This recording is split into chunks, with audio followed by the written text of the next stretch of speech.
আকাশের মেঘ এখন হাতের নাগালে। ডিম, তেল ও ময়দা ছাড়া মাত্র 3টি উপকরণে গ্যাসের চুলায় বানিয়ে নিলাম ক্লাউড কুকিজ।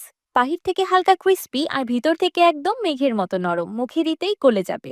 আমার মনে হয় না এর থেকে মজাদার আর পানির মতো সহজ কুকিজ রেসিপি দ্বিতীয়টি আছে। আসসালামু আলাইকুম everyone, I am chef Ishika. আমি প্রথমে একটি মিক্সিং বলে দিয়ে দিলাম 1 ক্যান কনডেন্স মিল্ক।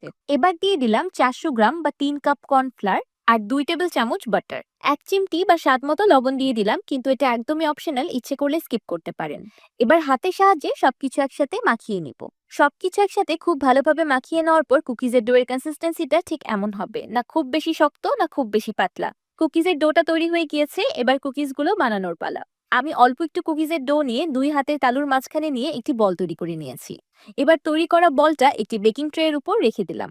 আমি বেকিং ট্রেটাকে আগে থেকে একটি বেকিং পেপার দিয়ে রেডি করে রেখেছিলাম। এবার একটি কাঁটা চামচের সাহায্যে উপর থেকে চাপ দিয়ে কুকিজগুলোকে ফ্ল্যাট করে নেব।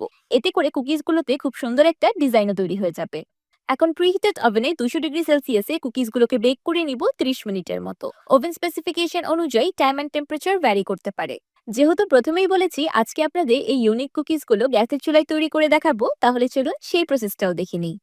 আমি একটি পিজা ট্রে বেকিং পেপার দিয়ে রেডি করে নিয়েছি। আপনারা এখানে যে কোনো স্টিলের প্লেটও ব্যবহার করতে পারবেন। কুকিজগুলো বেক করার জন্য চুলায় একটি পাতিল আমি 10 মিনিট আগেই প্রিহিট হতে রেখে দিয়েছিলাম। আমি পাতিলের নিচে কিছু দেইনি, জাস্ট একটি স্ট্যান্ড বসিয়ে দিয়েছি। এবার কুকিজের প্লেটটি স্ট্যান্ডের উপর রেখে দিলাম। এখন একটি অ্যাপ্রোপ্রিয়েট ঢাকনা দিয়ে পাতিলের মুখটাকে ঢেকে কুকিজগুলোকে বেক করব 30 মিনিটের মতো। এই সময় চুলার ফ্লেমটা একদম লোতে থাকবে। এইদিকে 30 মিনিট পর ওভেনের কুকিজগুলো পারফেক্টলি বেক। দেখতেই পাচ্ছেন কুকিজগুলো ফুলে সাইজে কতটা বড় হয়ে গিয়েছে। এবার আমি আপনাদেরকে চুলারগুলো দেখিয়ে দিচ্ছি যে কেমন হয়েছে। চুলার কুকিজগুলো মাশাআল্লাহ একদম দারুণভাবে বেক হয়েছে।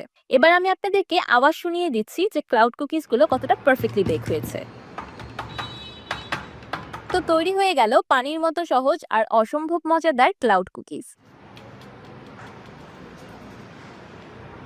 দোকান থেকে ডালডাযুক্ত অস্বাস্থ্যকর বিস্কুট বা কুকিজ না কিনে খেয়ে এখন থেকে বাসায় তৈরি করে নিন এই ক্লাউড কুকিজগুলো। আমি আপনাদেরকে একটি কুকিজ ভেঙে দেখাচ্ছি যে ভিতর থেকে কেমন হয়েছে। মাশাআল্লাহ, দেখতেই পাচ্ছেন